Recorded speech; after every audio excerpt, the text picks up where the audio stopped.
Frères et sœurs, que la paix et la grâce de notre Seigneur et Sauveur Jésus-Christ soient avec vous. Ici est WH Redemption Ministries pour notre dévotion matinale pour ce mercredi 5 mars 2025. Toujours dans la mission de vous accompagner journée après journée, réveil après réveil, matinée après matinée, sur le chemin du royaume de Dieu. Car l'essentiel, frères et sœurs, est dans le royaume de Dieu. La force est en Dieu. L'abondance est en Dieu. La sagesse est en Dieu. Et surtout, l'espérance, frères et sœurs, est en notre Dieu.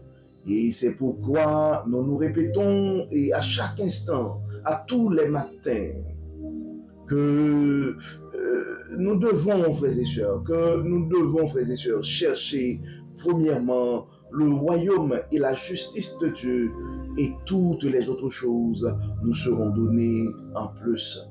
Donc, un bon réveil ce matin, mon frère, un bon réveil ce matin, ma sœur. Oui, c'est ici la journée que l'Éternel a faite, et quelle que cette journée soit pour chacun de nous, un sujet de gloire et de louange. Oui, nous avons intérêt à nous réjouir ce matin, et en dépit des difficultés, car nous avons, frères et sœurs, une espérance glorieuse. Nous avons un Dieu puissant qui est à nos côtés. Donc, peu importe les circonstances de la vie, nous pouvons compter sur ce grand Dieu-là. C'est pourquoi, à tous les matins, nous prenons l'habitude aussi de répéter les paroles du prophète Jérémie. Les bontés de l'Éternel ne sont pas épuisées. Ses compassions ne sont pas à leur terme. Elles se renouvellent chaque matin. Ce sont avec ces paroles ce matin, frères et sœurs, que nous aimerions que notre journée soit débutée. Car peu importe les circonstances, nous savons que Dieu est notre source. Le grand Dieu, le grand Jéhovah Jireh est notre pourvoyeur. Donc, pour notre dévotion de ce matin, frères et sœurs, le verset qui nous est proposé, c'est le verset que nous trouvons en Romains chapitre 8, verset 18. Romains chapitre 8, verset 18.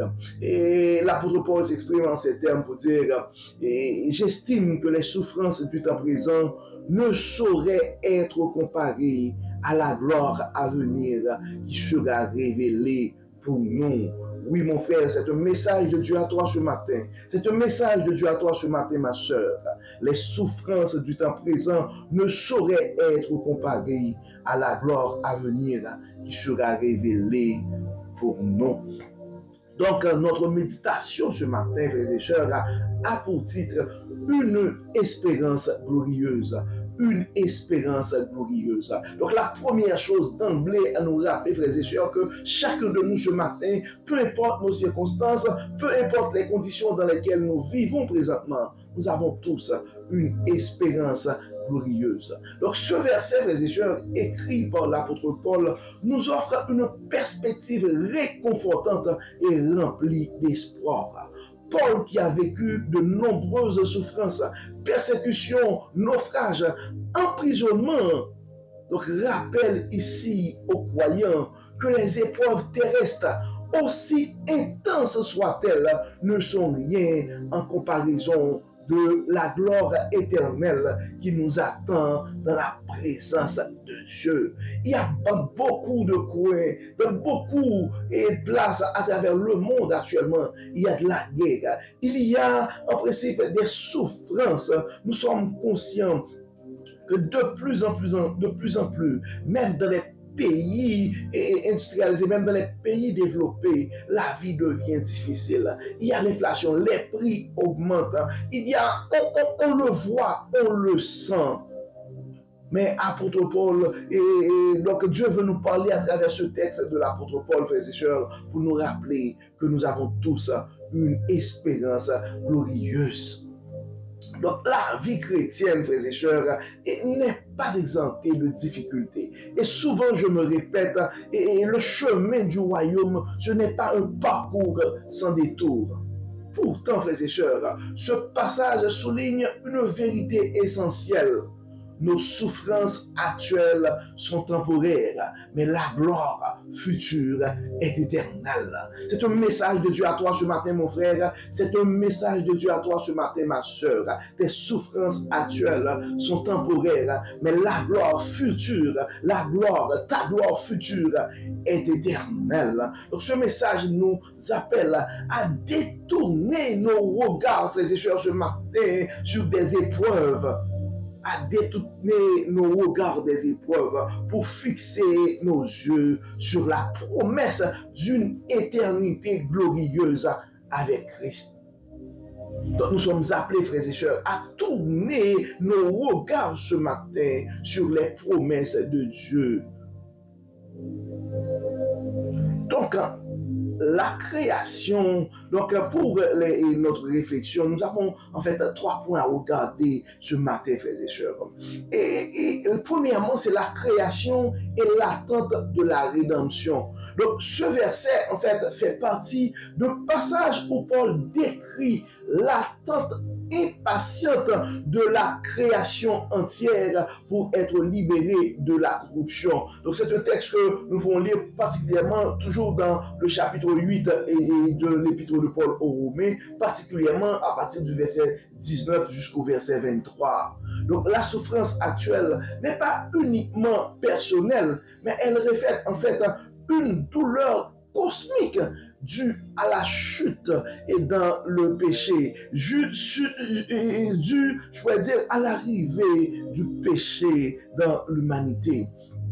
Donc nous devons comprendre, frères et sœurs, des fois, nous pouvons avoir l'impression que notre souffrance est unique. Nous sommes les seuls à vivre des situations difficiles. Mais chacun est suivant les circonstances de sa vie, probablement est en train de vivre quelque chose de difficile, mais différemment. Donc, la deuxième chose que nous devons regarder, que nous aimerions regarder ce matin, frères et sœurs, c'est le rôle de l'espérance. Et c'est pas sans raison, à tous les matins, nous nous répétons, l'espérance est en Dieu. Donc, dans les versets qui suivent, et toujours dans le 8e chapitre de l'épître de Paul aux Romains, particulièrement dans les versets 24 et 25, Paul parle de l'espérance en tant que force motrice. L'espérance en tant que force motrice. Donc, nous vivons, frères et sœurs, dans l'attente patiente de la gloire promise. Vivons, frères et sœurs, dans l'attente patiente de la gloire promise. D'ailleurs, ça pourrait nous aider à affronter les difficultés que nous vivons actuellement. Et nous avons en fait pour ça une verset de référence pour vous aussi qui pourrait complémenter le texte qui nous a été référé ce matin. C'est en 2 Corinthiens 4, verset 17. 2 Corinthiens 4, verset 17. Car nos légères afflictions du moment présent produisent pour nous, au-delà de toute mesure, un poids éternel de gloire. Je vais me répéter, 2 Corinthiens 4, verset 17. En fait, ce sont les paroles de l'apôtre Paul aux Corinthiens. Car nos légères afflictions du moment présent produisent pour nous, au-delà de toute mesure, un poids éternel de gloire. Nous devons comprendre, frères et sœurs, les difficultés dans la vie ne sont pas nouvelles. D'ailleurs, Jésus-Christ nous l'a dit, vous aurez des tribulations dans le monde, mais prenez courage, j'ai vaincu le monde. Et l'autre chose est la Bible. Et notre Dieu, c'est un Dieu fidèle, frères et sœurs. Et donc, Jésus-Christ, non seulement, il l'a annoncé, nous avons eu, je pourrais dire, cette avertissement que nous aurons des tribulations dans le monde, mais il nous a fait aussi la promesse de soutien, de consolateur. Nous devons nous rappeler, frères et sœurs, que nous avons le Saint-Esprit comme soutien. Donc plus loin, Paul mentionne que le Saint-Esprit intercède pour nous dans nos faiblesses. Le Saint-Esprit intercède pour nous dans nos faiblesses. Et nous pouvons lire ça dans Romains chapitre 8, versets 26 et 7. Donc le chapitre, donc je vous invite, si vous avez du temps ce matin, vraiment à lire lire le 8e chapitre de l'épître de Paul aux Romains. Mais dans le verset 26 et 27 du chapitre 8, donc Paul nous rappelle que le Saint-Esprit intercède pour nous dans nos faiblesses. Donc, en d'autres termes, frères et sœurs, nous ne traversons jamais nos souffrances seuls. Probablement ce matin, tu peux te sentir abandonné, tu peux te sentir un peu faible ou tout seul. Mais non, mon frère, non, ma soeur, je te vois là où tu es. Tu n'es pas seul. Non, jamais tout seul. Non, jamais tout seul. Jésus, mon sauveur, me garde. Non, jamais tout seul. Donc tu dois te rappeler ce matin, mon frère, tu dois te rappeler ce matin, ma soeur, que tu n'es pas tout seul dans ces circonstances. Dieu est avec toi. Maintenant, pour notre croissance spirituelle, nous avons aussi des questions à nous poser. Parce que, comme nous l'avons dit dès le début de cette année, frères et sœurs, l'objectif, ce n'est pas juste commenter la parole, ce n'est pas juste parler pour parler, mais le but, c'est la croissance spirituelle. Et la croissance spirituelle, ça prend un travail intérieur. Et c'est pourquoi nous sommes appelés à répondre pour nous-mêmes et à répondre pour nous-mêmes et certaines questions. Et la première chose, frères et sœurs, des fois nous voyons la vie, et particulièrement dans les temps que nous vivons présentement, on voit les choses et tout doit être rapide. On voit les choses à court terme. Donc nous devons nous rappeler, frères et sœurs, que notre vie aussi a une dimension spirituelle. Et la dimension spirituelle de notre vie a une perspective éternelle. Donc une perspective éternelle. Donc nous sommes appelés à voir les choses au-delà de notre passage sur cette terre, frères et sœurs. Donc la première chose que nous devons nous poser, la question que tu devrais te poser ce matin, ma soeur, est la suivante. Quel aspect de ma vie me semble pesant aujourd'hui? Quel aspect de ta vie te semble pesant aujourd'hui? Et nous pouvons aller plus loin pour dire, comment puis-je les voir à la lumière de la promesse de la gloire future? Parce que des fois, nous voyons les circonstances difficiles que nous vivons, mais nous oublions et nos regards, ils sont un peu écartés des promesses de Dieu, les promesses de la gloire future. Donc, ayons ce matin une perspective éternelle pour nos vies et frères et sœurs. Donc, la deuxième chose que nous devons regarder pour notre croissance spirituelle, c'est vraiment cultiver une patience dans les épreuves. Je sais que des fois c'est plus facile à dire parce que ça fait longtemps et que tu vis cette situation-là. Ça fait des années que tu pries pour la guérison. Et ça fait 10 ans, ça fait 15 ans que tu vis avec ce cancer et puis tu commences à devenir impatient. Mais tu dois te réaliser, il y a beaucoup de gens qui ont eu ce cancer aussi et qui sont déjà qui ne sont plus. Et ils n'ont pas pu résister et ils sont comme succombés à cette maladie. Donc, je comprends, c'est difficile et probablement ce matin, tu vas partir pour des traitements assez difficiles, assez épuisants. Mais puisque tu as envie et ce matin, Dieu a un projet pour ta vie. Et donc, regardons, ayons une perspective éternelle et soyons patients et dans les épreuves. En fait, ce verset m'encourage, en fait, ou nous encourage, et nous devons nous poser cette question. Notre verset du jour, ce matin, est-ce que ce verset nous encourage à persévérer malgré les défis? Ou quel passage biblique ou prière qui pourrait nous aider à rester ancrés dans l'espérance? Et donc, tu peux essayer de faire ce travail intérieur ce matin pour te dire, ok, est-ce que tu as connu des épreuves dans le passé et quel verset a été pour toi une source d'encouragement? Et l'autre chose, frères et sœurs, des fois, nous devons comprendre aussi, et quand on parle, quand nous disons que nous avons une espérance glorieuse, ça ne devrait pas dire, ou bien ça ne veut pas dire que nous allons, en fait, nous asseoir sur nos lauriers, nous allons rien faire, et il y a avoir une espérance partie. Et ben, j'attends et je ne fais rien. Non. Et nous sommes appelés présentement, et ce matin, frères et sœurs, à une espérance en action. Et donc, la question que nous devons nous poser ce matin, comment et pourrions-nous partager cette espérance avec ceux qui traversent des moments de souffrance ou de doute, ou comment nous pouvons, je pourrais dire, vivre concrètement l'espérance. Et des fois, vivre l'espérance à mon nom de la vie, c'est faire des bons dans l'obscurité. Et c'est comme notre frère Yves Henry et nous l'a très bien expliqué dans sa réflexion il y a quelques jours de cela. C'est être content en dépit des difficultés. C'est être content dans l'adversité. Et c'est quand même, je dois vous avouer, frères et sœurs, c'est quand même encourageant. C'est quand même encourageant et ça nous motive, nous autres qui vivons en Amérique du Nord ou dans des pays où il y a une certaine stabilité, d'entendre cette réflexion d'un frère qui vit présentement en Haïti et d'un frère qui, malgré les difficultés, malgré l'incertitude, mais utilise sa foi, son espérance en Dieu. Et c'est ça l'espérance en action. Donc, il utilise son espérance pour allumer les bougies, pour allumer l'espérance des frères et sœurs qui sont autour de lui.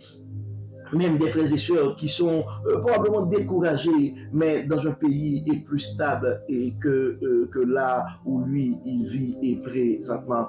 Donc, nous rendons gloire à Dieu pour cette collaboration. Nous remercions le Seigneur parce que il a pu non seulement fortifier notre frère dans les circonstances actuelles, mais il a pu l'utiliser aussi pour motiver d'autres frères, pour renforcer et je pourrais dire la croissance spirituelle d'autres frères qui probablement sont en train de vivre dans un milieu plus stable, plus sécuritaire. Nous avons aussi des commentaires bibliques de Matthew et Henry et John Wesley et ce matin à partager avec vous. Et j'aime beaucoup les commentaires de Matthew Henry et il nous rappelle que la souffrance est une réalité universelle, mais qu'elle ne peut pas surpasser le réconfort et la gloire qui attendent les croyants en Christ. Donc, la souffrance est une réalité universelle, mais qu'elle ne peut pas surpasser le réconfort et la gloire qui attendent les croyants en Christ.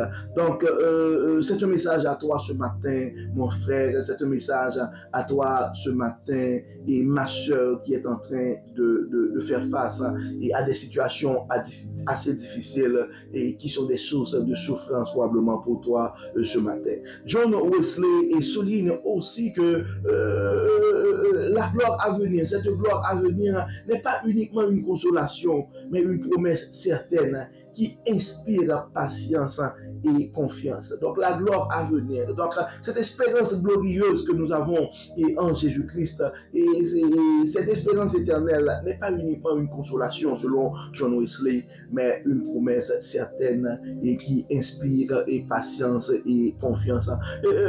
Nous avons un autre commentateur qui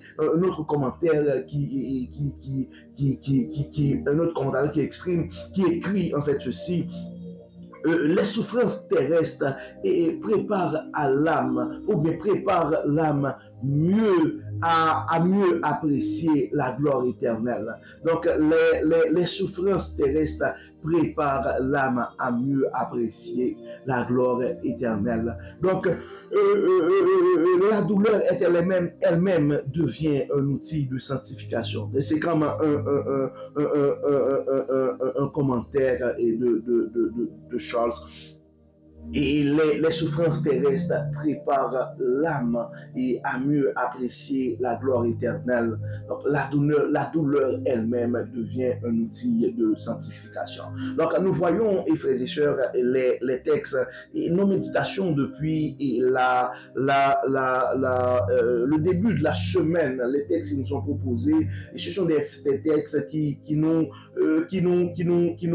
appellent à la résiliation et à être résilient, qui nous appelle à être patient dans l'espérance, qui nous appelle à avoir les regards non pas sur les réalités déplaisantes que nous vivons et présentement, mais sur les promesses de Dieu, sur les promesses de Dieu. Et nous devons nous rappeler ces promesses fondamentales et de notre Dieu, que je connais les projets que j'ai formés sur vous, projets de paix et non de malheur. Ce que tu dois comprendre, frères et sœurs, et ce que nous devons comprendre ce matin, frères et sœurs, c'est que les circonstances de la vie ne vont pas modifier ces promesses de Dieu. Et les circonstances de la vie ne peuvent pas, et nos circonstances actuelles ne peuvent pas modifier les promesses de Dieu. Notre Dieu est immuable, sa fidélité est certaine.